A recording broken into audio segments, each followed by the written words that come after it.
Use an angle finder to ensure the corner and platform form a 90 degrees angle. Measure the length and width. Confirm subfloor is clean, dry, and solid. Mark the base position and determine the drain location.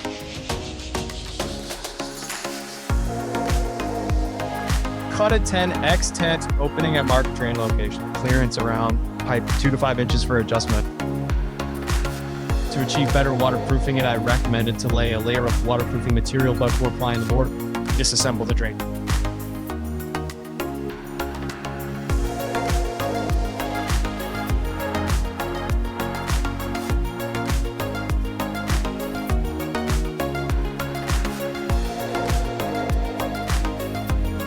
Apply Plumber Hunt's Putty evenly around the drain opening on the top side of the shower base.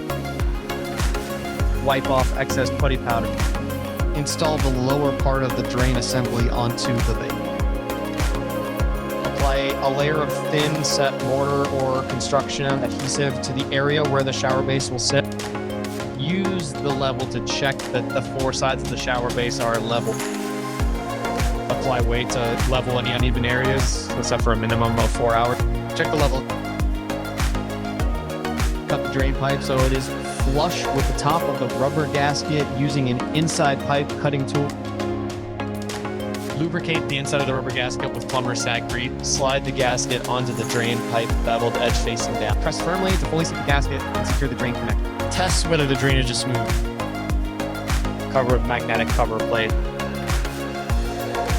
Use silicone caulk to waterproof the 3 sides. Allow your shower base to secure for at least 24 hours. Magnetic cover plate. Cover shower base during wall finishing to prevent scratching. Important, remove the transparent protective film from the base before you